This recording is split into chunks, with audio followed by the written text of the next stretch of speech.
Hello बच्चों, मेरा नाम पुनीत मिश्रा है और जितने भी आईएएस, पीसीएस, सीजीएल तक की जो भी तैयारी कर रहे हैं, सीजीएल भी देखा जाए तो एक छोटा आईएएस पीसीएस का ही एग्ज़ाम है और सीजीएल हमारे पास भी एक ऑफिसर रैंक की जॉब होती है, आप सभी लोग जानते ही हैं। तो सीजीएल हो चाहे आईएएस हो चाहे पीसीएस हो, हमें पॉलिटी, हिस्ट्री और जीएस के बहुत सारे सेक्शन तो दिखते ही हैं। तो चलिए यहाँ पर हम लोग बहुत सारे ऐसे क्वेश्चन हैं जिनको आसानी से हम समझेंगे और उनके बारे में डिस्क्रिप्शंस भी दिया होगा। तो बिना लेट किए हुए हम लोग स्टार्ट करते हैं। और यहाँ पे कोई एमसीक्यू नहीं है, एमसीक्यू दिया है बट एमसीक्यू नहीं है, क्योंकि एमसीक्यू जब आप लगा लेंगे, जब आप उन्हें समझेंगे। तो चलिए जल्दी से स्टार्ट करते हैं बिना देर किए हुए और उन चीज़ों को समझते हुए। मल्टीपल चॉइस क्वेश्चन, चाहे वो सीजीएल से संबंधित हो चाहे वो किसी भी चीज़ से संबंधित हो, वो आपके लिए बहुत इंपॉर्टेंट है। कब? जब उसका डिस्क्रिप्शन अच्छे से दिया हो। तो जैसे अगर हम यहाँ पर देखते हैं, अगर हम यहाँ पे बात करें, जो पहला क्वेश्चन आपको यहाँ पर दिखेगा, जो पहला क्वेश्चन आपको यहाँ पर दिखेगा, वो क्वेश्चन कौन सा है, इसके बारे में डिस्कशन करते हैं। जैसे देखिए, सबसे पहले यहाँ पर बहुत इंपॉर्टेंट क्वेश्चन कि भारतीय संविधान को उधार की थैली, भारतीय संविधान को उधार की थैली मीन्स यहाँ पर अगर हम देखें bag of burrowing, bag of burrowing. पहली बात तो ये किसने कहा था, तो इसको तो आप खुद ही समझते होंगे। इसको किसने कहा था? तो राजेंद्र प्रसाद जी ने कहा था। किसने कहा था? राजेंद्र प्रसाद जी ने कहा था। तो ये बहुत ही इंपॉर्टेंट है कि भाई सभी देशों से कुछ ना कुछ संविधान से लिया गया है और संविधान भी ज़्यादा से ज़्यादा उन्हीं देशों का होता है जो लोकतांत्रिक देश होते हैं। ये भी एक लाइन है, पंच लाइन समझिएगा, ध्यान रखिएगा कि संविधान भी उन्हीं देशों का होता है जो लोकतांत्रिक हो, लोगों के द्वारा चुने गए हों लोग। ब्रिटेन जैसी जगह तो अपवाद है, बट यहाँ पर देखा जाए तो जरूरी भी है, नहीं भी जरूरी है, बट हाँ, संविधान उन्हीं का होता है जो लोकतांत्रिक देश की पहल करते हैं। तो चलिए यहाँ पर हम इन चीज़ों को देखते हैं। क्यों कहा जाता है? क्योंकि जो इंडियन कॉन्स्टिट्यूशन है, इंडियन कॉन्स्टिट्यूशन को bag of burrowing, bag of burrowing मतलब उधार की थैली इसलिए कहा जाता है क्योंकि कई सारे देशों के संविधान से, कई सारे देशों के संविधान से क्या हुआ है, क्योंकि इसमें विभिन्न देशों के, देखो लिखा है, संविधानों से जो बहुत ही इंपॉर्टेंट फैक्ट थे, बहुत ही इंपॉर्टेंट फैक्ट थे, वो सारी चीजें ली गई। चाहे वो संसद का हो, चाहे आपातकाल का हो, कोई भी ऐसा प्रावधान जैसे हम देखते हैं उधार लिए गए हैं। चाहे इसमें देखिए ब्रिटिश संविधान से, ब्रिटेन के कॉन्स्टिट्यूशन से क्या लिया गया है? संसदीय प्रणाली ली गई है। संसदीय प्रणाली, पार्लियामेंट, जिसमें लोकसभा और राज्यसभा की बात होती है। लोकसभा में कानून की प्रक्रिया स्टार्ट होती है, राज्यसभा में पूरी तरह से कंप्लीट किया जाता है, फिर राष्ट्रपति के एक हस्ताक्षर से वो एक कानून बन जाता है। तो ऐसी प्रक्रिया अमेरिका के संविधान से क्या लिया गया है कि भाई फंडामेंटल राइट्स लिए गए हैं, फंडामेंटल राइट्स, जिनको हम मौलिक अधिकार बोलते हैं, मौलिक अधिकार। और आयरिश कॉन्स्टिट्यूशन, आयरिश कॉन्स्टिट्यूशन से, आयरिश कॉन्स्टिट्यूशन से क्या लिया गया है? राज्य के नीति निदेशक तत्व लिए गए हैं, जिनको संविधान की आत्मा भी बोलते हैं। जिनको संविधान की क्या बोलते हैं बच्चों? आत्मा भी बोलते हैं। इसको आप बहुत अच्छे से ध्यान रखिएगा। और कनाडाई संविधान, जो कनाडा कॉन्स्टिट्यूशन था, जो कनाडा कॉन्स्टिट्यूशन है, वहां से क्या लिया गया है? तो एक संघीय प्रणाली ली गई है, एक संघीय प्रणाली ली गई है। तो इसको आप जरूर ध्यान रखिएगा कि बैग ऑफ बारोइंग क्यों बोल रहे हैं, बैग ऑफ बारोइंग क्यों बोल रहे हैं? तो बैग ऑफ बारोइंग इसलिए बोलते हैं कि भाई राजेंद्र प्रसाद ने तो पहले ही बोल दिया, क्योंकि ये उधार की थैली बोलने का जो नजरिया था वो किसका था? तो राजेंद्र प्रसाद जी का था। ठीक है, तो यहां पर अगर हम बात कर रहे हैं, यहां पर अगर हम बात कर रहे हैं तो बहुत सारे देशों से अलग अलग से चीजें ली गई हैं।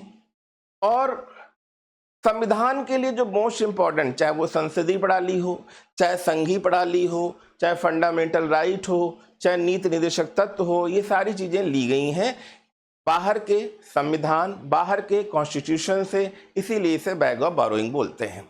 अब भारतीय संविधान ने किस देशों से, किन देशों से प्रावधान उधार लिए हैं? तो मैंने कुछ एग्जाम्पल तो पिछले वाले क्वेश्चन में दे ही दिए हैं, कुछ क्वेश्चन हमने पिछले वाले क्वेश्चन में दे दिए हैं। जैसे कि यहाँ पे देखिए लिखा हुआ है ब्रिटेन। भाई ब्रिटेन से क्या लिया? तो ब्रिटेन से क्या लिया है? संसदीय प्रणाली, ठीक है, कानून का शासन। भाई कानून का शासन में सभी समान होंगे, ऐसा ब्रिटेन की संसदीय प्रणाली ब्रिटेन के कॉन्स्टिट्यूशन से लिया गया है। कानून का निर्माण की जो प्रक्रिया है, कानून के निर्माण की प्रक्रिया, कानून का शासन और संसदीय प्रणाली कहां से लिया गया है? ब्रिटेन के कॉन्स्टिट्यूशन से लिया गया है। अब अमेरिका के कॉन्स्टिट्यूशन से क्या लिया गया भैया? अमेरिका के कॉन्स्टिट्यूशन से क्या लिया गया है? तो अमेरिका के कॉन्स्टिट्यूशन से लिया गया है मौलिक अधिकार, फंडामेंटल राइट। फंडामेंटल राइट, स्वतंत्र न्यायपालिका, राष्ट्रपति के लिए। भाई देखिए मौलिक फंडामेंटल राइट तो बहुत जरूरी इंपॉर्टेंट फैक्ट है। फंडामेंटल राइट, हमारे खुद के अधिकार क्या होंगे, ठीक है। स्वतंत्र न्यायपालिका, भाई न्यायपालिका का स्वतंत्र नहीं होगी, किसी ना किसी के अगर बस में होगी तो वो किसी भी तरह का न्याय नहीं कर पाएगी ना। अब यहाँ पे राष्ट्रपति के लिए महाभियोग की प्रक्रिया कई बार होता है। राष्ट्रपति गलत चीजों पे अगर हस्ताक्षर कर देता है या किसी भी तरह कोई भी गलत प्रक्रिया में फंस जाता है, जैसे हमारे भारत में भी कुछ ऐसे नाम हैं, ठीक है, आप उन्हें सोचिएगा, कमेंट करके बताइएगा कि किस की हम बात कर रहे हैं। महाभियोग की प्रक्रिया लगाई जा सकती है कि नहीं लगाई जा सकती है, कितने दिन का टाइम दिया जाएगा, 13 दिन, 14 दिन, 15 दिन, ऐसे ऑप्शन में आ सकते हैं। तो यहाँ पर अगर हम देखें आयरलैंड, आयरिश, जिसे मैंने भी बताया था कि राज्य के नीति निदेशक तत्व, राज्य के नीति निदेशक तत्व है। राष्ट्रपति की नामांकन प्रक्रिया है, राष्ट्रपति का नामांकन कैसे होता है, उसकी प्रक्रिया क्या है, उसके बारे में भी हम लोग यहाँ पे डिस्कशन करते हैं। अब यहाँ पे देखिएगा कनाडा की बात कर रहे हैं। कनाडा, तो कनाडा से क्या लिया गया है? तो भाई केंद्र और राज्य के जो संबंध हैं, पारस्परिक संबंध हैं, वो क्या होंगे, कैसे होंगे, आपस में समझौता कैसे होगी, वो सारी चीजें हम लोग कनाडा के राज्य संबंध में देखेंगे। दूसरा है अवशिष्ट शक्तियां, जो अवशिष्ट शक्तियां हैं वो भी कनाडा से ली गई हैं। अब ऑस्ट्रेलिया से क्या लिया गया है, ये भी बहुत इंपॉर्टेंट है, समवर्ती सूची। समवर्ती सूची, केंद्र की सूची, राज्य की सूची, कितने सब्जेक्ट हैं, ठीक है, व्यापार, वाणिज्य और अंतरराज्यीय संबंध, जो भी इंटरनेशनल रिलेशनशिप कैसे होने चाहिए, कैसी समवर्ती सूची में कितने सब्जेक्ट होने चाहिए, राज्य से कितने होने चाहिए, कहाँ से क्या होने चाहिए, वो सारी चीजें इसमें दी हैं। और सबसे इंपॉर्टेंट फैक्ट, जर्मनी, जर्मनी में आपातकालीन प्रावधान भी लिया गया है। भाई किसी भी टाइप की, चाहे वो फाइनेंशियल सिचुएशन हो, चाहे किसी भी देश में किसी भी स्थिति अगर आती है, तो एक ऐसी आपातकालीन शक्ति ले ली गई है जिसमें सारे संविधान के कानून निरस्त कर दिए जाएंगे, केवल कुछ, सारे फंडामेंटल राइट भी निरस्त कर दिए जाएंगे। ये आपातकालीन शक्ति जो है बहुत ही सबसे ज़्यादा पावरफुल है, सबसे ज़्यादा पावरफुल अगर देखा जाए, जिसमें सारे फंडामेंटल राइट्स लगभग ख़त्म कर दिए जाएंगे। अब लगभग क्यों बोला गया है, क्योंकि इसमें भी कुछ अलग चीज़ें हैं, वो बाद में डिस्कशन करेंगे। अब लिखा है संविधान में हिंदी का क्या दर्जा है, तो भैया संविधान में हिंदी का क्या दर्जा है, संविधान में, तो भाई हिंदी का क्या दर्जा है। हिंदी देखिए हमारे पास एक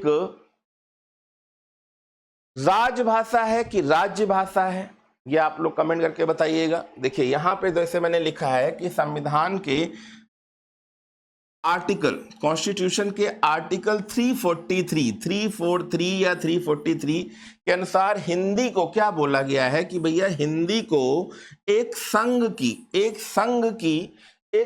की आधिकारिक भाषा घोषित किया गया है, एक संघ की आधिकारिक भाषा घोषित किया गया है। और इसे देवनागरी लिपि आप जानते ही हो, जो हम लोग हिंदी भाषा होती है उसकी लिपि देवनागरी लिपि होती है, में लिखा जाता है। और संविधान ने अंग्रेजी को भी कई जगह देखे हिंदी भाषा है, और जैसे हरियाणा है, पंजाब है, वहाँ पे पंजाबी है या हरियाणवी है, वो प्राइमरी में रखी जाती है, और हिंदी एक द्वितीयक भाषा है, ठीक है। तो एक सहायक आधिकारिक भाषा के रूप में 15 वर्षों तक उपयोग करने की अनुमति दी है। भाई उस समय जब देश आज़ाद हुआ था तो 15 वर्षों तक इसको उपयोग करने की अनुमति दी है, जिसे बाद में बढ़ा दिया गया। कई सारे आज भी ऑफिस है जहाँ पे इंग्लिश में आपने देखा होगा कामकाज होता रहता है। अब देखिए लिखे जो भारतीय संविधान है, इंडियन कॉन्स्टिट्यूशन है, को कठोर और लचीला क्यों कहा जाता है?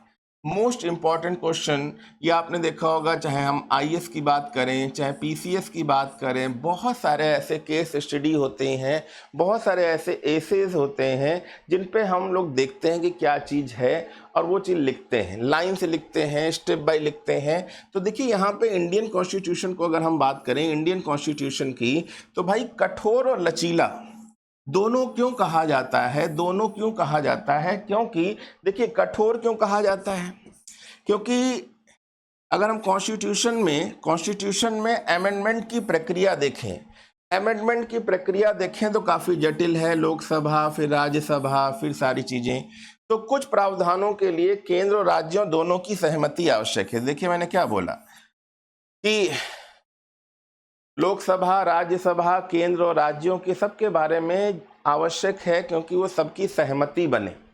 और लचीला क्यों है? क्योंकि कई प्रावधानों को संसद के साधारण बहुमत से बदला जा सकता है। संसद के साधारण बहुमत से बदला जा सकता है। तो कुछ जगह ये प्रक्रिया जटिल अच्छी भी है और कुछ जगह खराब भी है। ठीक है, अब यहाँ पे देखिएगा, क्योंकि अभी भी भारत में बहुत सारे ऐसे अमेंडमेंट होने हैं, ठीक है, जो जरूरी हैं। न तो देश की पॉपुलेशन, कॉमन सिविल कोड, जो भी है, बहुत सारी चीज़ें हम देखेंगे और उसको पढ़ाएंगे भी और समझाएंगे भी। ठीक है, चलिए बढ़ते हैं आगे। अब यहाँ पे आर्टिकल 29 है, आर्टिकल 29 की इम्पोर्टेंस क्या है? इसकी इम्पोर्टेंस क्या है आपके लिए, पेपर के लिए? और यहाँ पे देखिए आर्टिकल 29 जो हमारे पास दिखा रहा है ना कि अल्पसंख्यक, क्योंकि अभी भी आप देख रहे होंगे बहुत सारी PIL कोर्ट में पड़ी हुई हैं कि अल्पसंख्यक की लिमिट क्या है। भाई भारत में जो जनसंख्या इतनी तेजी से बढ़ रही है, उस जनसंख्या की वजह से पॉपुलेशन डिस्टर्ब हो रहा है, आर्थिक समस्याओं से लोगों को जूझना पड़ रहा है। और अगर हम सिंपल सी बात करें, चाहे वो होली हो, चाहे दीपावली आ गई है, और दीपावली में भी अगर हम देखें, दूध की ये जो खपत बढ़ रही है, दूधों का ये जो व्यापार हो रहा है, तो भाई इसका व्यापार, ये दूध जो है, भैंस गाय पहले भी उतना देती थी, ऐसा तो है नहीं। होली ऑफर चल रहा है, दीपावली ऑफर चल रहा है, तो अब दूध ज़्यादा देंगी। तो यहाँ पर अगर हम बात करें तो ये सारा मटेरियल ऐसे क्यों बढ़ रहा है, मिलावटी क्यों चीज़ें बढ़ रही हैं, इतने सारे विकल्प बिक गए। आपने खुद ही देखा होगा कि नवरात्रि से लेकर अगर धनतेरस की बात करी जाए तो केवल हम लखनऊ की ही बात कर लें तो कम से कम 1 लाख व्हीकल्स के आसपास बिक गए। देखिए कितनी गरीबी है भारत में। तो पॉपुलेशन बढ़ रहा है, पैसा भी बढ़ रहा है, लोगों के मकान भी बढ़ रहे हैं, खरीदने की शक्ति भी बढ़ रही है, बहुत सारे बिजनेस भी बढ़ रहे हैं। और अगर हम देखें तो एक पॉपुलेशन पर रोक नहीं लगाएंगे तो बहुत सारी चीज़ें ऐसी हैं जो डिस्टर्ब भी हो सकती हैं। तो आपने देखा होगा कि भाई इसका भी कोई पैरामीटर नहीं है। तो अल्पसंख्यकों के सांस्कृतिक अधिकारों की सुरक्षा करता है।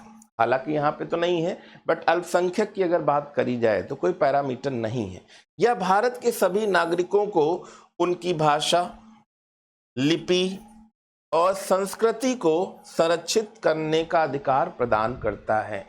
ठीक है, आर्टिकल 29 ये समय देखिएगा बहुत ज़्यादा चल रहा है।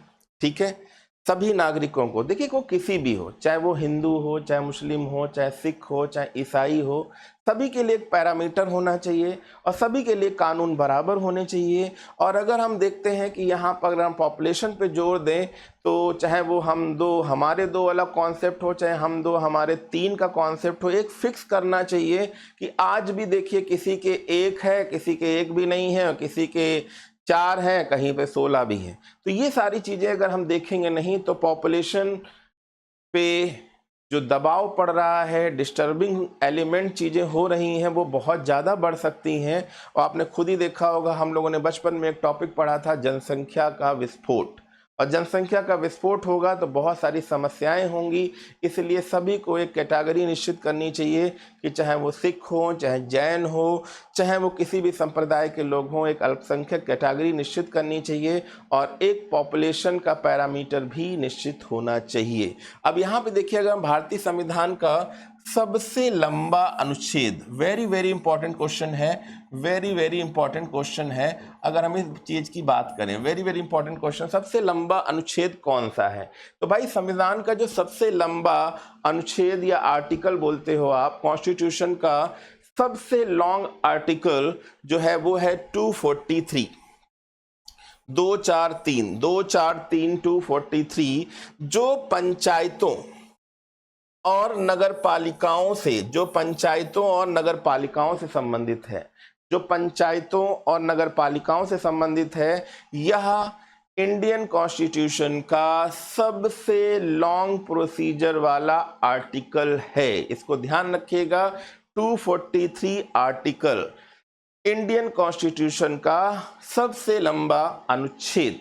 ठीक है, अब आगे देखिएगा, भारतीय संविधान का सबसे लंबा अनुच्छेद कौन सा है? तो हम लोगों ने अभी पढ़ा कि 243 जो सबसे लंबा अनुच्छेद है और पंचायतों और नगर पालिकाओं से संबंधित है, पंचायतों और नगर पालिकाओं से संबंधित है। अब देखिए यहाँ पर लिखा है, भारतीय संविधान में कुल कितने अनुच्छेद और अनुसूचियां थी? तो भाई जब ये लागू हुआ था, आपको सभी को पता ही है, 26 जनवरी की अगर हम लोग बात करें, 26 जनवरी, तो 26 जनवरी 1950 को जब लागू हुआ था, तो इसमें कुछ खास नहीं। तब देखिए हमारे पास ओनली 395 आर्टिकल थे, 395 आर्टिकल थे। बच्चों ये चीज जरूर ध्यान रखना, 395 आर्टिकल थे और अभी भी हैं। बट इसमें देखते होगे संशोधन की प्रक्रिया होती है। जब संशोधन की प्रक्रिया होती है तो ये संशोधन की प्रक्रिया से जो एक्चुअल में जो बढ़ गए हैं वो 448 आर्टिकल हो गए हैं, 448 आर्टिकल हो गए हैं। तो इसमें घबराने की कोई बात नहीं, 448 आर्टिकल हो गए हैं।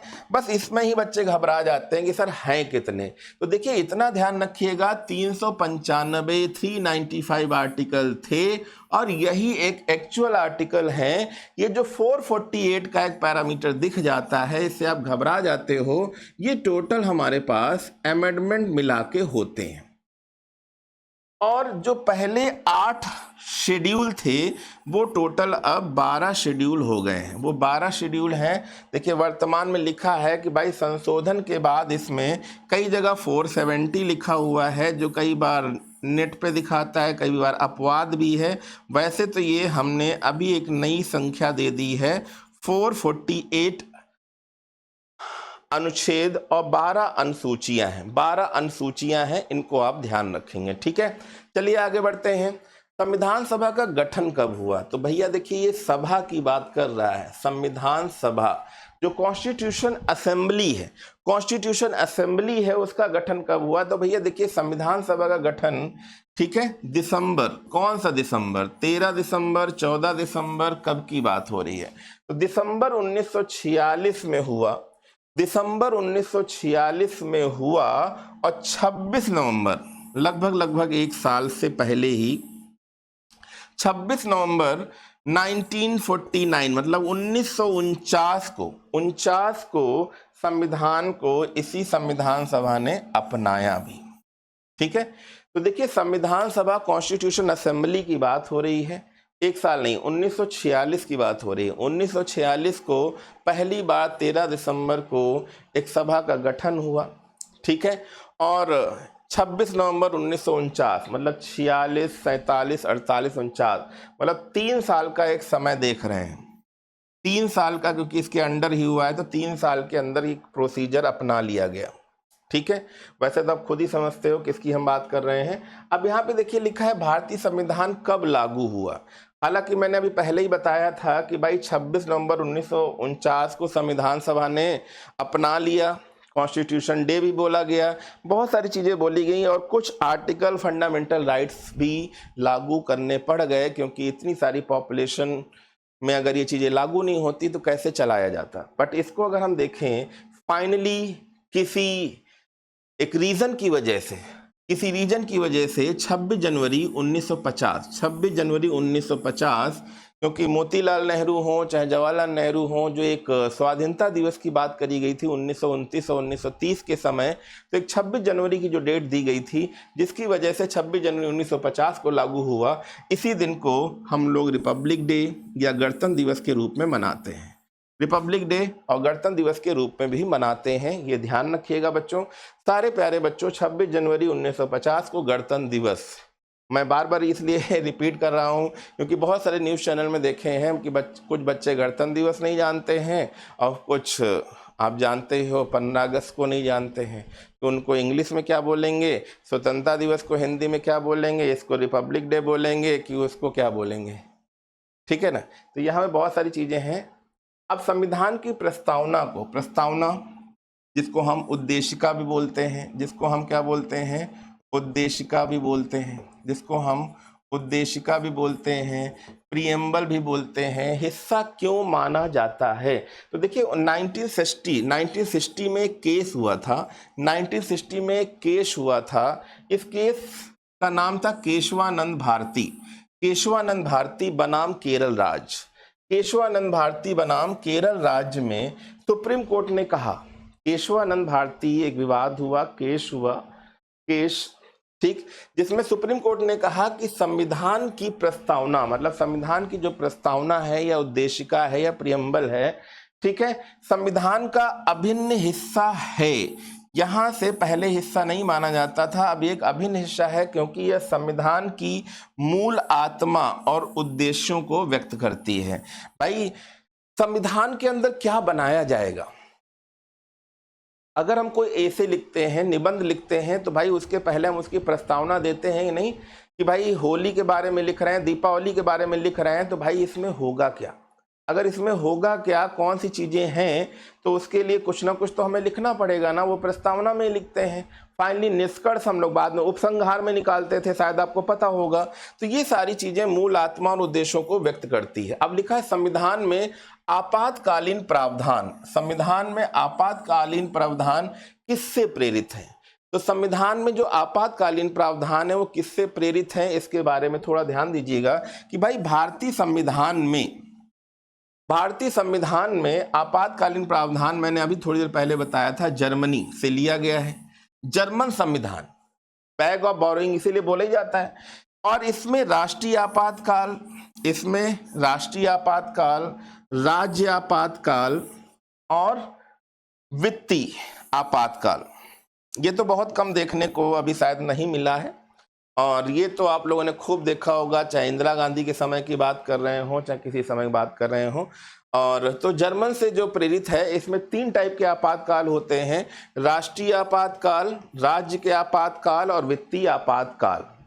राष्ट्रीय, राज्य और वित्तीय, राष्ट्रीय, राज्य और वित्तीय, ठीक है, याद करते रहिएगा। अब यहाँ पे देखिए मूल अधिकार की बात कर रहे हैं, ठीक है, और राज्य के नीति निर्देशक तत्वों में क्या अंतर है। वेरी इंपॉर्टेंट टॉपिक है, वेरी इंपॉर्टेंट टॉपिक है, और हमें आपको पता है कि आप ये चीजें पढ़ेंगे और समझेंगे। तो यहाँ पर अगर हम बात करें, मूल अधिकारों की बात कर रहे हैं बच्चों, यहाँ पे ध्यान दीजिएगा, हम लोग किसकी बात कर रहे हैं, मूल अधिकार। अगर हम मूल अधिकारों की बच्चों बात कर रहे हैं, मूल अधिकारों की बात कर रहे हैं, तो आपको समझ में आ गया होगा कि यह नागरिकों के न्यायिक सुरक्षा, यह नागरिकों को क्या करता है, एक न्यायिक सुरक्षा प्रदान करता है और इन्हें अदालत में चुनौती दी जा सकती है। भाई जो हमारे पास मूल अधिकार है कि कोई किसी भी तरह का, अगर किसी सिटी में, राज्य में कोई भी ऐसा विवाद होता है तो नागरिकों को एक न्यायिक सुरक्षा मिलेगी। ऐसा नहीं केवल नेतागणों को मिलेगी, नागरिकों को एक न्यायिक सुरक्षा प्रदान करते हैं और इन्हें अदालत में चुनौती भी दी जा सकती है। और अभी मैंने बताया था कि राज्य के जो नीति निर्देशक तत्व हैं, जिनको हम आत्मा भी बोलते हैं, ये क्या है।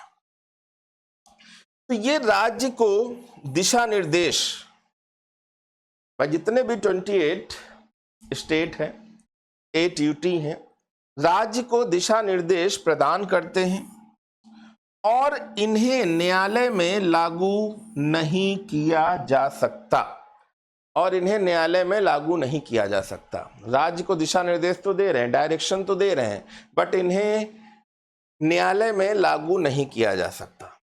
क्लियर? अब भारतीय संविधान का उद्देश्य क्या है? अब भारतीय संविधान का उद्देश्य क्या है अगर हम इसकी बात करते हैं तो भारतीय संविधान का उद्देश्य देश में सामाजिक, ठीक है, सोशल, आर्थिक, इकोनॉमिक, राजनीतिक न्याय, स्वतंत्रता, समानता और बंधुता की स्थापना करना है। बंधुता की स्थापना करना है। तो भाई भारतीय संविधान इंडियन कॉन्स्टिट्यूशन का मेन एम क्या है? तो भाई इंडियन कॉन्स्टिट्यूशन का मेन एम क्या है? देश में जो है सोशल, इकोनॉमी, पॉलिटिक्स, ठीक है, फ्रीडम, इक्वलिटी और जो बंधुता की स्थापना की बात करी गई है, बंधुता की स्थापना की बात करता है भारतीय संविधान। तो ये चीज बहुत इंपॉर्टेंट क्वेश्चन है, इसको भी आप लोग अलग से मैं लिखे दे रहा हूं, वेरी इंपॉर्टेंट क्वेश्चन है, ध्यान रखिएगा। संविधान के निर्माण में कितना समय और धन लगा? तो ये तो आप सभी को पता है कि संविधान के निर्माण में 2 साल 11 महीने 18 दिन। अब 18 दिन के बाद तुरंत ऐसा तो है नहीं खंभा लगा दिया गया हो, बैरियर लगा दिया गया हो, ऐसा नहीं है। 3 घंटे का भी समय लगा था। इसकी कुल लागत लगभग 64 लाख रुपए है। अब 64 लाख रुपए लगभग क्यों लगाया गया? क्योंकि 63,95,717 कुछ ऐसे रुपए लगे हुए थे, जिसकी वजह से एक पर्टिकुलर लागत 64 लाख रुपए लगी है। और इसमें एक चीज और भी ध्यान रखिएगा, 1.5 लाख वर्ड्स की भी बात करी गई है। 1.5 लाख वर्ड्स की बात भी करी गई है, ये चीज ध्यान रखिएगा। अब लिखा है 12वीं अनुसूची, जो 12वीं अनुसूची है, 12 नंबर का जो शेड्यूल बनाया गया है, 12 नंबर का जो शेड्यूल बनाया गया वो क्या है? तो भाई भारतीय संविधान में 12वीं अनुसूची की अगर हम बात करें, 12 शेड्यूल की बात करते हैं, तो यहां पर नगर निकायों से संबंधित प्रावधान बनाए गए हैं। इसे 1922 के 74 नंबर के अमेंडमेंट एक्ट द्वारा जोड़ा गया।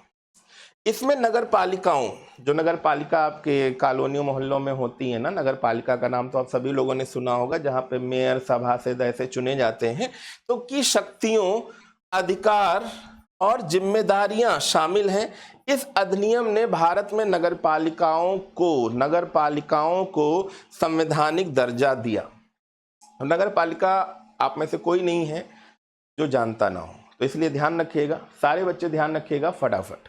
अब लिखा है राज्य जो सूची है, राज्य की सूची 2025, देखिए लेटेस्ट क्वेश्चन है, 2025 में कितने विषय हैं? अब इस समय राज्य सूची में कुल 61 सब्जेक्ट शामिल हैं, 61 सब्जेक्ट शामिल हैं। पहले इसमें 66 सब्जेक्ट हुआ करते थे, इसमें 66 सब्जेक्ट हुआ करते थे। राज्य सूची के विषय में स्थानीय और राज्य हित में होते हैं। जो राज्य सूची है वो वहां का लोकल और राज्य के हित में चीजें बनाई जाती हैं। अब लिखा है आर्टिकल जो 248 है, आर्टिकल 248 इंडियन कॉन्स्टिट्यूशन में जो आर्टिकल 248 है वो क्या कह रहा है? तो भाई आर्टिकल 248 संसद आप जानते हो, पार्लियामेंट, जिसमें लोकसभा और राज्यसभा की बात होती है। इसमें संसद को समवर्ती सूची या राज्य सूची में सूचीबद्ध ना किए गए, सूचीबद्ध मतलब कुछ ऐसे हैं जो अगर देखा जाए समवर्ती सूची में, संसद समवर्ती सूची हो या राज्य सूची में, कुछ ऐसी चीजें जो सूचीबद्ध नहीं की गई हैं, किसी भी मामले के संबंध में कानून बनाने की अवशिष्ट शक्ति प्रदान करता है, कानून बनाने की अवशिष्ट शक्ति को प्रदान भी करता है। ठीक है, तो ये चीज ध्यान रखिएगा सारे बच्चों। अब लिखा है कि भाई संविधान में कुल कितने भाग हैं? जब बना था तो 22 भाग थे। और कितने अनुच्छेद थे? तो जब बना था तो 395 थे। कॉमन सा फैक्ट है जो सभी लोग जानते हैं और जानना चाहिए। बट इस समय अगर देखा जाए तो बहुत सारे ऐसे पार्ट हैं जिनमें का, आ, ए जुड़ गया है, तो वो अब 25 भाग हो गए। कितने भाग हो गए? 25 भाग हो गए हैं और 448 आर्टिकल हो गए हैं, जो पहले मैंने क्या बताया था 22 भाग थे और 395 आर्टिकल थे। ठीक है, अभी भी वही हैं, बट जो अमेंडमेंट हुए हैं उनको जोड़ के 448 हो जाते हैं। ठीक है, और 26 जनवरी 1950 को लागू हुआ था, तब यही कंडीशन थी। अब लिखा है संविधान का भाग 2 में क्या है। तो भैया जो पार्ट 2 है, ऐसे क्वेश्चन मैंने पिछले वीडियो में करा रखे हैं, इनको आप देखिएगा। देखिए, केवल एमसीक्यू नहीं है कि इसका ये करा दिया, इसका ये करा दिया, हो गया। चीजें दिमाग में सटीक बैठनी चाहिए, क्योंकि दिमाग में अगर सटीक बैठ जाती हैं तो वो किसी तरह से भी पूछा जाए, चाहे डिस्क्रिप्टिव पूछा जाए, चाहे वो एक पर्टिकुलर ऐसे की बात करी जाए, चाहे इंटरव्यू में बात करी जाए, या समाज में कहीं भी आपको सीजीएल, छोटा आईएएस, पीसीएस, आईएएस, किसी में भी अगर हम देखें तो चीज़ों को हम अच्छे से अगर समझ लेते हैं तो क्वेश्चन किसी भी तरह से घुमा के पूछा जाए, आंसर आप दे दोगे।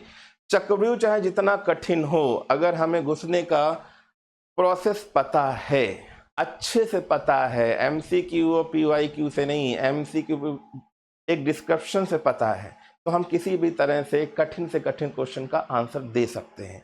तो यहाँ पे अगर हम देखें पार्ट 2 की बात करें बच्चों, तो पार्ट 2 में सिटीजनशिप के विषय में ही प्रावधान दिया गया है। पार्ट 2 कि भारतीय नागरिक कहलाने का अधिकार किन लोगों के पास है, कि भारतीय नागरिक कौन हो सकते हैं, किस नियम के तहत इंडियन सिटीजनशिप ले सकते हैं, रिश्तेदार हो, पहले से रह रहा हो, या किस डेट के बाद आया, या इस डेट के पहले, बहुत सारी चीजें इसमें दी गई हैं। अब लिखा है इंडियन कॉन्स्टिट्यूशन में कितने भाग हैं। तो भारतीय संविधान में अब 25 भाग हैं, और जिनमें 448 अनुच्छेद हैं। भाग के अंदर 448 अनुच्छेद हैं और 12 अनुसूचियां हैं, और 5 परिशिष्ट प्रोसेस भी बनाए गए हैं, वो मैं आपको पढ़ाऊंगा। भाग 17 में क्या है, तो आप देखिए भाग जो पार्ट 17 बाई टोटल अगर हम देख रहे हैं 22 पार्ट, जो 25 दिखा रहा है का आबा से लेकर, तो भाग 17 में आर्टिकल 343 से लेकर 351, क्योंकि इसके बाद फिर क्या लग जाएगा आपको पता ही है। ठीक है, 343 से लेकर 351 में राजभाषा, देखिए राज्य की भाषा नहीं लिखी है, राज भाषा से संबंधित प्रावधान शामिल है। तो कभी भी आ जाए कि राजभाषा से संबंधित प्रावधान किस आर्टिकल में है, या किस आर्टिकल से लेकर कहां तक है, तो 343 से लेकर 351 तक राजभाषा से संबंधित जो चीजें हैं वो इन आर्टिकल में मिलेंगी, और भाग 17 में मिलेंगी। ये चीज ध्यान रखिएगा। संविधान में 22 भाषाएं कौन कौन सी हैं, तो संविधान की अगर हम देखें तो 8वीं अनुसूचियां इसीलिए बनाई गई क्योंकि किसी भी आर्टिकल में किसी भी तरह की दिक्कत ना आए, तो इनके लिए शेड्यूल ही अलग बना दिया गया कि इसमें 22 भाषाएं शामिल हैं। इनमें 22 भाषाएं शामिल हैं, जैसे नंबर 1 पे असमिया है, दूसरे पे बंगाली है, तीसरे पे गुजरात है, चौथे पे हिंदी है, 5वें पे कन्नड़ है, 6ठे पे कश्मीरी है, ठीक है, कोंकणी है, मलयालम है, मणिपुरी है, मराठी है, नेपाली है, उड़िया है, पंजाबी है, संस्कृत है, सिंधी है, तमिल है, तेलुगु है, उर्दू है, बोडो है, डोगरी है, मैथिली है और संथाली है। ये टोटल 22 भाषाएं शामिल हैं संविधान में। ठीक है, कुछ तो अभी लागू हुई हैं जल्दी ही। अब 307 धारा, देखिए पहली बात तो देखिए ये मैंने इसलिए लिख दिया क्योंकि ये धारा नहीं होता। धारा तो उसमें होती है, आपने देखा होगा जब हम लोग बोलते हैं इंडियन पिनल कोड, जैसे आईपीसी की धारा दफा 302 दफा दिया होता है, या आईपीसी दिया होता है, धारा दिया होता है कि इसके तहत फांसी की सजा, मौत की सजा क्या दी होगी, तो वो धाराएं होती हैं। पर यहाँ पे बोलेंगे आर्टिकल, यहाँ पे बच्चों क्या बोलेंगे, आर्टिकल। ये गलतियां बहुत होती हैं, और जब ये 307 आर्टिकल हटा था तो कई न्यूज़ चैनल वाले धारा धारा धारा शुद्ध धारा रटते रहते थे। तो यहाँ पे ध्यान रखिएगा कि आर्टिकल नहीं, धारा नहीं, आर्टिकल 307 के तहत पुलिस तभी केस दर्ज करती है। अच्छा, ये सॉरी, सॉरी, देखिए मैं पॉलिटी पढ़ा रहा था, पॉलिटी में ही बह गया। ये धारा ही है, क्योंकि यहाँ पे पुलिस केस आ गया। देखिए यहाँ पे पुलिस केस आ गया, पुलिस तभी केस दर्ज करती है, यहाँ पे ये धारा रहेगा, आर्टिकल नहीं रहेगा। ये चीज ध्यान रखिएगा भाई। सॉरी सॉरी सॉरी सॉरी, देखिए यहाँ पे मैंने आगे पढ़ा ही नहीं था, क्योंकि पॉलिटी के रग में बह गया। यहाँ पे ये धारा ही रहेगी, शुद्ध धारा ही रहेगी। देखिए क्यों रहेगी, क्योंकि यहाँ पे देखिए पुलिस केस की बात आ गई, दफा की बात आ गई। पुलिस तभी केस दर्ज कर सकती है जब आरोपी ने किसी की हत्या का प्रयास किया हो। आरोपी की मंशा सिद्ध होने पर यह धारा लागू होती है, यह धारा लागू होती है, ध्यान रखिएगा। इंडियन कॉन्स्टिट्यूशन में धाराएं चली गई, चलिए कोई बात नहीं है। भारतीय संविधान के, देखिए हमने संविधान की बात कर रहे थे, धोखे में क्वेश्चन ये पड़ गया, मूल विधि की बात हो गई थी, ठीक है, मूल विधि सुना होगा, ठीक है। 3 नए कानून, क्या नए कानून का नाम क्या है? तो संसद ने 3 नए आपराधिक कानून, देखिए ये भी वहीं से आ गया, संसद में 3 नए आपराधिक कानून, ठीक है, लागू किए हैं, जिसमें एक है भारतीय न्याय संहिता, भारतीय न्याय संहिता, भारतीय नागरिक सुरक्षा संहिता और भारतीय साक्ष्य अधिनियम।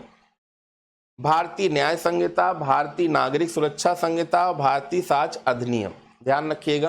3 नए कानून, क्या नए कानून का नाम क्या है? तो 3 नए कानून यही हैं, आपने देखा होगा।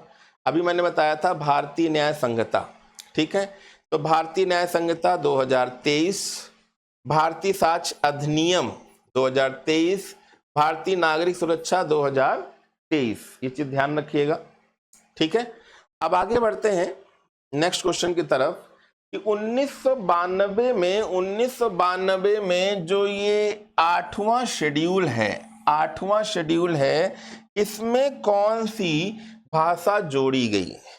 तो भाई देखिए 1992 की बात कर रहे हैं, मतलब राजीव गांधी की 1991 में डेथ हुई थी, उसके बाद की बात है कि 71 नंबर का जो अमेंडमेंट हुआ था, उसके द्वारा देखिए कोंकणी, मणिपुरी और नेपाली भाषा भी जोड़ी गई, नेपाली भाषा भी जोड़ी गई। टोटल जो 22 भाषाओं की अभी हम लोग बात कर रहे थे। अब देखिए संविधान की फिर धारा आ गई, ठीक है, ठीक है। अब यहां पे देखिए लिखा है 395 क्या है? धारा 395 के तहत डकैती के लिए आजीवन कारावास या 10 वर्ष तक कठोर कारावास या जुर्माने का प्रावधान है, जुर्माने का प्रावधान है। अब लिखा है अनुच्छेद, अब देखिए वहां पे धारा था, ये धारा की बात हो रही थी, अब सीधे हम फिर अनुच्छेद पे आ जाते हैं। 368 में क्या कहा गया है? तो आर्टिकल 368 में संसद को संविधान के प्रावधानों, संसद के जो है संविधान के प्रावधानों को जोड़ने, बदलने या निरस्त करने की असीमित शक्तियां दी गई हैं। आर्टिकल 368 में संसद को संविधान के प्रावधानों को जोड़ने, बदलने या निरस्त करने की शक्तियां दी गई हैं, असीमित शक्तियां दी गई हैं। अब लिखा है संविधान के रचयिता कौन थे भाई? तो संविधान के रचयिता तो डॉक्टर भीमराव अंबेडकर थे। अगर रचयिता पूछा जा रहा है तो ये क्वेश्चन का आंसर बिल्कुल सही है। पर कई बार लोग होता है संविधान को लिखा किसने, तब भी लोग यही टांग देते हैं कि भाई डॉक्टर भीमराव अंबेडकर जी ने ही लिखा है। लिखने का काम देखिए कहाँ लिखा गया, तो भारतीय संविधान को दिल्ली में प्रेम बिहारी नारायण रायजादा ने अपने हाथ से लिखा था, कोई चार्ज भी नहीं लिया था। बहुत सारी निबें और इंक जो लगी थी वो केवल खर्चा जो हुई थी, बाकी इन्होंने बहुत सारी ऐसी डिज़ाइनें और इतना अच्छा संविधान लिखा था कि लोगों ने भी वाह वाह करके तारीफ भी करी थी, क्योंकि बहुत ही सुंदर राइटिंग लिखी थी, ठीक है। प्रेम बिहारी नारायण रायजादा ने अपने हाथ से लिखा था। अगर रचयिता है तो very perfect doctor Bhimrao Ambedkar ji, very perfect man, ठीक है, जिन्होंने बहुत सारी चीज़ों को देखकर क्या जरूरी है उनको देखा और लिखा। बट संविधान कहाँ लिखा गया? तो दिल्ली में प्रेम बिहारी नारायण रायजादा ने अपने हाथों से लिखा। लिखित नियमों, अब देखिए कुछ अगर हम देखें तो ऐसे एमसीक्यूज आते हैं जो आप बता सकते हो। लिखित नियमों का कमेंट करके जरूर बताएं। लिखित नियमों का एक समूह जिसे किसी देश में रहने वाले सभी लोगों द्वारा स्वीकार किया जाता है, वो क्या कहते हैं? जल्दी से कमेंट में आंसर दें, जल्दी से कमेंट में आंसर दें कि भाई लिखित नियमों का एक समूह है जिसे किसी देश में रहने वाले सभी लोगों द्वारा स्वीकार किया जाता है, को क्या कहते हैं? क्या वो आंसर याचिका होगा, प्रपत्र होगा, संविधान होगा या विधेयक होगा? भाई लिखित नियमों का समूह, ये जो लाइन है आंसर की तरफ इंडिकेट कर देती है कि संविधान बिल्कुल सही आंसर होगा, क्योंकि दुनिया का सबसे बड़ा जो लिखित संविधान है वो भारत का है और यही देश में रहने वाले सभी लोगों द्वारा स्वीकार किया जाता है। उसको हम लोग इंडियन कॉन्स्टिट्यूशन कहते हैं। ठीक है, तो देखिए राइट आंसर क्या हो जाएगा? संविधान। ठीक है, भारत का संविधान देश का सर्वोच्च कानून है। Very good.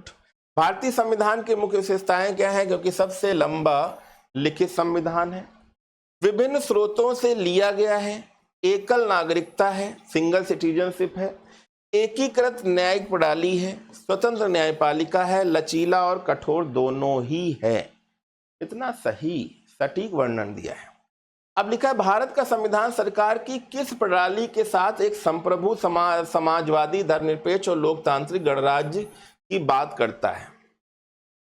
तो भारत का संविधान सरकार की किस प्रणाली, अब यहाँ पे देखिए किस प्रणाली की बात करी गई है, किस प्रणाली? जल्दी से कमेंट करके आंसर दे सारे प्यारे प्यारे बच्चों।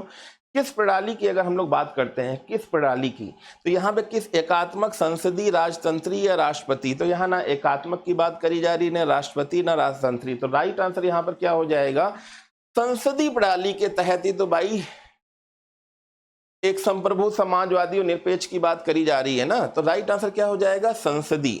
तो भारत सरकार की संसदीय प्रणाली के साथ एक स्वतंत्र संप्रभु समाजवादी लोकतांत्रिक गणराज्य की बात करता है।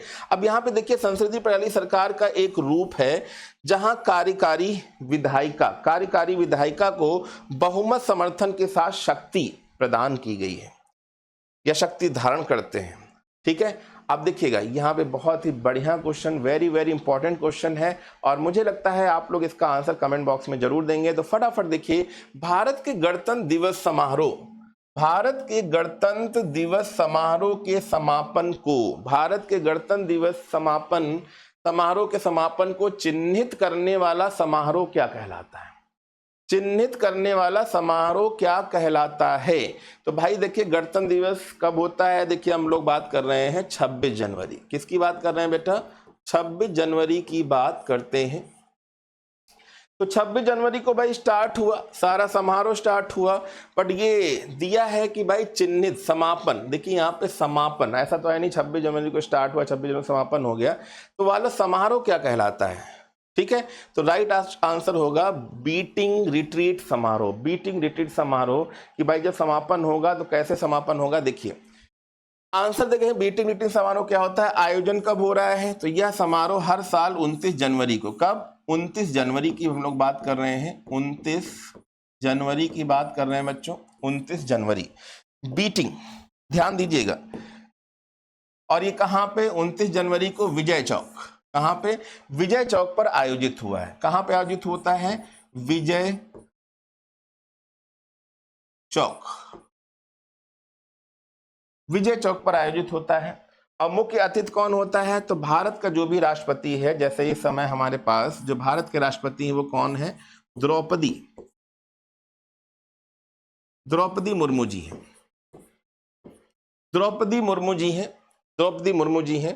और कैसे होता है? तो संगीतमय प्रदर्शन होता है, भारतीय सेना, नौसेना, वायुसेना और केंद्रीय सशस्त्र पुलिस बल CAPF के बैंड पारंपरिक धुनों से बजते रहते हैं। और आपने देखा होगा सैल्यूट मारते हैं, हाथ बढ़ाते हैं, कैसे? जैसे परफेक्ट। यहाँ पर अगर हम देखें ऐतिहासिक महत्व क्या है? ऐतिहासिक महत्व क्योंकि यह समारोह एक पुरानी सैन्य परंपरा को दिखाता है। जब सूर्यास्त के बाद बिगुल बजने पर, जब सूर्यास्त बजे, जैसे देखा होगा पुराने युद्धों में क्या होता था, जैसे सूर्यास्त होता था शंख बजता था और युद्ध को समाप्त करने की घोषणा कर दी जाती है। महाभारत में भी देखा होगा, रामायण में भी देखा होगा कि जैसे ही सूर्यास्त होता था युद्ध थम जाता था। बहुत ही पुराना दर्शनीय प्रोसेस था, बट इसको देखा जाए तो अरबों ने गलत चीज़ें स्टार्ट करी, जिसकी वजह से भारतीयों में भी ये चीज़ें स्टार्ट हो गई थी। शायद आपको नहीं पता होगा, अगर हिस्ट्री पढ़ेंगे तो पता होगा। बिगुल बजने पर सैनिक युद्ध को रोक देते थे और अपने शिविरों में वापस लौट जाते थे। आधुनिक परंपरा में भी इस समारोह को पहली बार 1950 में इसे फिर से स्टार्ट कर दिया गया था और समारोह का समापन हमेशा सारे जहां से अच्छा हिंदुस्तां हमारा, हम बुलबुले हैं इसके, ये आपने सुना ही होगा, इस धुन के साथ होता है। कुछ इस तरह से आपने देखा होगा, जैसे 75वें गणतंत्र दिवस के पूर्व संध्या बाघा बॉर्डर पर बीटिंग ब्रिटिश स्टील का प्रारंभ हुआ था। तो ये चीज आपने देखी होगी, बहुत इंपॉर्टेंट फैक्ट है बच्चों। तो यहाँ पे सारे प्यारे प्यारे बच्चों जो भी यूपीएससी, आईएएस की और पीसीएस की तैयारी कर रहे हैं और सीजीएल की भी तैयारी कर रहे हैं, उनके लिए ये क्लास बिल्कुल वरदान है, एक संजीवनी बूटी की तरह है। तो सारे बच्चों यहाँ पर पढ़ते रहिएगा फटाफट। अब देखिए लिखा है किस वर्ष कांग्रेस अध्यक्ष मोतीलाल नेहरू और बाकी के 8 कांग्रेस नेताओं ने भारतीय संविधान का प्रारूप तैयार किया। तो भाई कांग्रेस में मोतीलाल नेहरू और भारतीय संविधान का प्रारूप, मतलब संविधान के प्रारूप की बात करी जा रही है। क्वेश्चन ज्यादा छोटा हो गया। संविधान का प्रारूप, देखिए बच्चों, प्रारूप की बात करी जा रही है, मसौदे की बात अभी नहीं कर रहे हैं, प्रारूप की बात करी जा रही है। 1950, 1928 और 1930। क्योंकि यहाँ पे देखिए, जब हम जवाहरलाल नेहरू की बात नहीं कर रहे हैं, मोतीलाल नेहरू की बात कर रहे हैं। अगर मोतीलाल नेहरू की बात कर रहे हैं तो आंसर आपको दिख जाना चाहिए, क्योंकि 1928 एक सटीक आंसर यहाँ पर हो सकता है। चलिए देखते हैं राइट आंसर क्या होगा, 1928। तो यहां पर अगर हम इस क्वेश्चन को देखते हुए चलें कि मोतीलाल नेहरू रिपोर्ट ने 1928 में मोतीलाल नेहरू की अध्यक्षता वाली एक समिति द्वारा बनाई गई थी। यह समिति तब बनाई गई जब भारत के राज्य सचिव थे, सेक्रेटरी लॉर्ड बिरकेनहेड ने भारतीय नेताओं को देश के लिए एक संविधान का मसौदा तैयार करने के लिए कहा था। तब मोतीलाल नेहरू ने एक रिपोर्ट पेश करी, जिसे मोतीलाल नेहरू रिपोर्ट कहते हैं। 1928 लिखिए, क्योंकि हम लोग बहुत जल्दी फ्लो में 2028 ही बोल सकते हैं। मोतीलाल नेहरू की अध्यक्षता में किया गया था। अब किस वर्ष भारतीय राष्ट्रीय कांग्रेस, अब देखिए यहाँ पे भारतीय राष्ट्रीय कांग्रेस की बात करी जा रही है, किस वर्ष भारतीय राष्ट्रीय कांग्रेस की बात करी जा रही है, संविधान सभा की मांग की थी। तो ये अभी लेटेस्ट क्वेश्चन है, ठीक है। तो भारतीय राष्ट्रीय कांग्रेस ने संविधान सभा, तो देखिए संविधान सभा की अगर हम बात करें तो ये 2 तो आंसर नहीं हो सकते, 50-50 कर दिया है। तो आंसर हो गया 1934। भारतीय संविधान सभा का विचार 1934 में भारत में कम्युनिस्ट आंदोलन के अग्रणी MN रॉय द्वारा प्रस्तावित किया गया और 1935 में भारतीय राष्ट्रीय कांग्रेस की आधिकारिक मांग की गई और इस आधिकारिक मांग के तहत अप्रैल 1936 में लखनऊ के इंडियन नेशनल कांग्रेस के सत्र में कांग्रेस के अधिवेशन में पंडित जवाहरलाल नेहरू द्वारा की गई और सी राजगोपालाचारी ने 15 नवंबर 1939 को वयस्क मताधिकार के आधार पर एक संविधान सभा की मांग करी गई और अगस्त 1940 में अंग्रेजों द्वारा इसे स्वीकार भी कर लिया गया था, क्योंकि सेकेंड वर्ल्ड वॉर स्टार्ट हो गया था। ठीक है, रीजन भी यह पता होना चाहिए क्यों स्वीकार किया था, क्योंकि ये अंग्रेज लोग जो थे, जो भारत में शासन कर रहे थे, बहुत ही चालाक कौवे थे। कोई भी चीज देखते थे उसके पीछे फैक्ट देखते थे, क्या असर होना है। संविधान सभा का गठन 1946 की कैबिनेट मिशन योजना के तहत संविधान सभा के लिए चुनाव हुए और सदस्यों का चुनाव प्रांतीय विधानसभा के सदस्यों द्वारा अनुपातिक प्रतिनिधित्व के एकल संक्रमणी मत द्वारा किया गया। शुरुआत में 389 सदस्य, शुरुआत में कितने सदस्य थे? 389 सदस्य थे। लेकिन जब भारत और पाकिस्तान का बंटवारे की बात आई, जिन्ना ने कई बार सभाओं का बहिष्कार कर दिया और बंटवारे के बाद यह संख्या केवल कितनी रह गई, 299 रह गई, 299 रह गई। और 229 क्या थे, तो 229 भाई ब्रिटिश भारतीय प्रांत थे, ब्रिटिश भारतीय प्रांत थे, जबकि शेष 70 शाही रियासतें थी। तो यहाँ पे 229 अगर देखें तो ब्रिटिश वो पार्ट जहां पे उनका शासन था, और 70 जो है जहां पे शाही रियासतें थी। ब्रिटिश भारतीय प्रांतों शाही रियासतों को उनको संबंधित आबादी के अनुपात में सीटें आवंटित की गई। उन्हें मुसलमानों, सिखों और बाकी समुदायों के बीच विभाजित किया जाना था। अब देखिएगा नेक्स्ट क्वेश्चन है, किस उद्देश्य प्रस्ताव, उद्देश्य मतलब उद्देशिका मतलब प्रस्तावना या प्रियम्बल की बात कर रही है, जिसके बाद में भारत के संविधान की प्रस्तावना के रूप में ग्रहण किया गया। किसने किसने किसने, यहां पे देखिए मेन मुद्दा है, बोला गया है किसने उद्देश्य प्रस्ताव पेश किया। तो भाई राजेंद्र प्रसाद जी तो बाद में आए थे। अगर देखा जाए उद्देश्य प्रस्ताव पेश करने की बात आती है तो पंडित जवाहरलाल नेहरू ने किया था। पंडित जवाहरलाल नेहरू ने उद्देश्य प्रस्ताव प्रस्तावित किया, और उद्देश्य प्रस्ताव जवाहरलाल नेहरू ने पेश किया, जिसे बाद में भारत के संविधान की प्रस्तावना के रूप में ग्रहण किया गया। उन्होंने यह प्रस्ताव, देखिए यहाँ पे ये इंपॉर्टेंट है, 13 दिसंबर 1946, यह प्रस्तावना 13 दिसंबर 1946 को संविधान सभा में प्रस्तुत किया गया, और संविधान सभा ने इसे 22 जनवरी, ये दिसंबर है, ये जनवरी है, 1947 को अपनाया। 22 जनवरी 1947 को अपनाया। ठीक है। पंडित जवाहरलाल नेहरू ने उद्देश्य प्रस्ताव कब पेश किया, तो पंडित जवाहरलाल नेहरू ने, अभी मैंने बताया था ना, 13 दिसंबर 1946, 13 दिसंबर 1946 को पेश किया था। लेटेस्ट क्वेश्चन तो नहीं है यहाँ पे, 13 दिसंबर 1946 मैंने अभी बताया था। पेश करने की तिथि 13 दिसंबर 1946 है। प्रस्तुतकर्ता कौन थे, जवाहरलाल नेहरू थी। स्वीकृति कब हुई मिली, तो 22 जनवरी 1947। महत्व तो क्या हुआ, इस प्रस्ताव ने भारत के लिए एक स्वतंत्र संप्रभु गणराज्य के रूप में संविधान के मार्गदर्शक, भाई मार्गदर्शक एक प्रस्तावना की बात हो ही रही है, सिद्धांतों दर्शन की नींव रखी, जो भारत में भारत के संविधान की प्रस्तावना बन गया। इसे ही उद्देशिका, इसे ही प्रियम्बल बोलते हैं। तो फटाफट बच्चों इसे ध्यान रखिएगा, बहुत ही इंपॉर्टेंट फैक्ट है। अब लिखा है भारतीय संविधान की प्रमुख विशेषताओं में से एक क्या है, निरंकुश है, आश्रित है, गैर धर्मनिरपेक्ष है या संघवाद है। यहाँ पे आंसर क्या होगा, जल्दी से कमेंट बॉक्स में आंसर दें। निम्नलिखित में क्या भारतीय संविधान की प्रमुख विशेषताओं में से एक है, तो यहाँ पे राइट आंसर होगा संघवाद। भाई भारतीय संविधान की विशेषताएं संघवाद है, गणतंत्रवाद है, न्यायपालिका की स्वतंत्रता है, प्रस्तावना है, फंडामेंटल राइट है, निर्देशक सिद्धांत है, धर्मनिरपेक्षता है, कानून का शासन है, उदार लोकतंत्र है। क्लियर, संघवाद। 1946, देखिए फिर 1946 की बात आ गई, किसे भारतीय संविधान सभा का अंतरिम अध्यक्ष बनाया गया। देखिए यहाँ पे अंतरिम लिखा गया है, अंतरिम भारतीय संविधान सभा का अंतरिम अध्यक्ष बनाया गया सरोजिनी नायडू, सच्चिदानंद सिन्हा, सुब्रमण्यम अय्यर या सच्चिदानंद सन्या। फाइनली उस समय कुछ नहीं मिला तो बनाना पड़ गया। किसको बनाया, आपका आंसर सामने दिख रहा होगा कि आंसर कौन सा होगा, कमेंट करके बताएं जल्दी से फटाफट। तो देखिए आंसर हो गया सच्चिदानंद सिन्हा, बी वाला ऑप्शन सही हो गया, क्योंकि 2 दिन के बाद राजेंद्र प्रसाद जी को बनाया गया था, क्योंकि 1946 में डॉक्टर सच्चिदानंद सिन्हा को भारतीय संविधान सभा का अंतरिम अध्यक्ष बनाया गया। कब बनाया गया था, 9 दिसंबर 1946 को सच्चिदानंद सिन्हा को बनाया गया, जब पहली बैठक में चुना गया था। लेकिन सच्चिदानंद सिन्हा ने 9 दिसंबर 1946 को अपना कार्यभार संभाला, और 11 दिसंबर 2 दिन के बाद डॉक्टर राजेंद्र प्रसाद को संविधान सभा का स्थायी एक परमानेंट अध्यक्ष बना दिया गया। भारत में पहला संविधान सभा का चुनाव कब हुआ, भारत में पहला संविधान सभा का चुनाव कब हुआ, 47, 46, 49 या 48। तो राइट आंसर हो जाएगा यहाँ संविधान सभा का सबसे पहला चुनाव 1946 में हुआ। कैबिनेट मिशन ने देश के लिए एक संविधान बनाने के लिए, कैबिनेट मिशन ने देश में एक संविधान बनाने के लिए एक संविधान सभा की स्थापना की, एक संविधान सभा की स्थापना की परिकल्पना की। 1946 में पहला संविधान सभा चुनाव हुआ।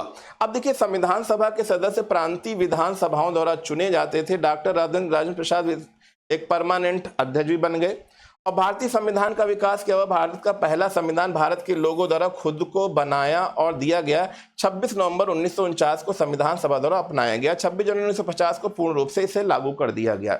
मूल रूप से अपनाए गए संविधान में 22 भाग थे, 395 अनुच्छेद थे और 8 अनुसूचियां थी। और संविधान सभा का अगर हम देखें अंतरिम रूप देने में 2 साल 11 महीने और 18 दिन और 3 घंटे भी लगे थे। क्लियर? चलिए आगे बढ़ते हैं। संविधान सभा के प्रारूप समिति में कितने सदस्य थे? तो संविधान सभा में 8 थे, 14 थे, 9 थे या 7 सदस्य थे? तो राइट आंसर हो जाएगा 7 सदस्य थे। संविधान सभा के प्रारूप समिति में कितने सदस्य थे? 7 सदस्य थे। 7 सदस्य कौन थे? संविधान सभा के प्रारूप समिति में 7 सदस्य थे, जिसमें अल्लादी कृष्णा स्वामी अय्यर और N Gopalaswami, BR Ambedkar, KM Munshi, Mohammad Saadulla, BL Mitter और DP खेतान। बाद में BL मित्तर की जगह N माधव राव को नियुक्त किया गया और DP खेतान की जगह TT कृष्णमाचारी को नियुक्त किया गया। 30 अगस्त 1947 को पहली बैठक में प्रारूप समिति ने BR अम्बेडकर को अपना अध्यक्ष बनाया। कब बनाया? 30 अगस्त 1947। 15 अगस्त को बंटवारा हो चुका था। 29 अगस्त 1947 को संविधान सभा ने डॉक्टर BR अम्बेडकर ने भारत के लिए संविधान का प्रारूप तैयार कर दिया। 29 अगस्त 1947 को प्रारूप तैयार किया। जब तैयार कर दिया डॉक्टर अंबेडकर जी ने भारत के संविधान के लिए प्रारूप तैयार कर दिया, तभी लोगों ने खुश होकर फाइनली इन्हीं को प्रारूप समिति BR अम्बेडकर को अपना अध्यक्ष भी बना लिया था।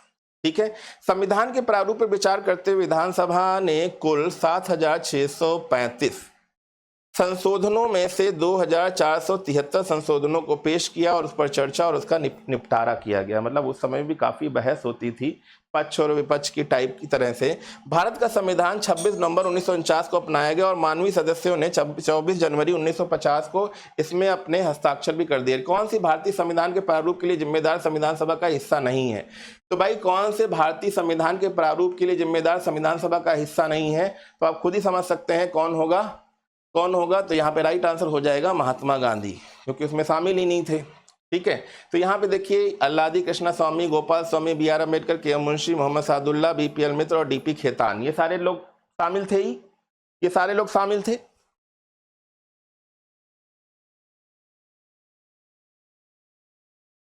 ठीक है। ये सारे लोग शामिल थे ही। ये सारे लोग शामिल थे। अब यहाँ देखिए लिखा 30 अगस्त 1947 को अपनी पहली बैठक में मसौदा समिति ने BR अम्बेडकर को अपना अध्यक्ष चुना और अंत में मसौदा समिति ने संवैधानिक सलाहकार BN राव द्वारा तैयार किए प्रारूप संविधान की जांच शुरू की गई और 21 फरवरी 1948 को संविधान का मसौदा संविधान सभा के अध्यक्ष को प्रस्तुत कर दिया। मसौदा समिति और उसके सदस्य समिति के चरणों संविधान सभा के विचार विमर्श के दौरान भारतीय संविधान का निर्माण बहुत ही प्रभावशाली ढंग से हो गया। और मसौदा समिति तैयार किए गए संविधान के इर्द गिर्द ही घूमती थी और 166 बैठकों में से 114 बैठकें संविधान के मसौदे पर बहस करने के लिए बिताई गई। इंपॉर्टेंट है, सर्वोच्च कानून था। ये सारी चीजें हम बता ही चुके हैं, आप इसे देख लीजिएगा। ये बहुत सारी चीजें हैं। भारत का संविधान 26 नवंबर 1950 को अपनाया गया, 26 जनवरी 1950 को लागू कर दिया गया और भारत सरकार ने 1935 के देश के मौलिक शासी दस्तावेज के रूप में बदल दिया गया और भारत का अधिराज्य भारत गणराज्य बन गया और भारत एक संप्रभु समाजवादी धर्मनिरपेक्ष और लोकतांत्रिक गणराज्य की घोषित करता है। यह आश्वस्त देता है कि सभी नागरिक को न्याय, गुणवत्ता, स्वतंत्र और बंधुत्व को बढ़ावा और प्रयास मिलेगा। नई दिल्ली में संसद भवन में हीलियम से भरे संदूक में इसे सुरक्षित रखा गया है और 1976 में 42वें संविधान संशोधन अधिनियम द्वारा संशोधन किया गया, जिसमें 3 नए शब्द समाजवादी, धर्मनिरपेक्ष और सत्यनिष्ठा जोड़े गए। प्रस्तावना संविधान के परिचय के रूप में कार्य करती है। तो बहुत ही इंपॉर्टेंट फैक्ट है, सारे बच्चों इस पर ध्यान दें। ये सारी हमारी संविधान सभा है, जिसकी बहुत ही ओल्ड पिक मिल गई, मैंने लगा दी है और मुझे आशा है कि आप सभी लोग इसे अच्छे से पढ़ेंगे और हम सभी लोग आशीर्वाद चैनल के साथ जुड़े रहेंगे, सफलता की ओर बढ़ते कदम। तो चलिए आज के लिए यहीं पे मिलते हैं नेक्स्ट टाइम और जल्दी से इसको सब्सक्राइब भी करते रहें।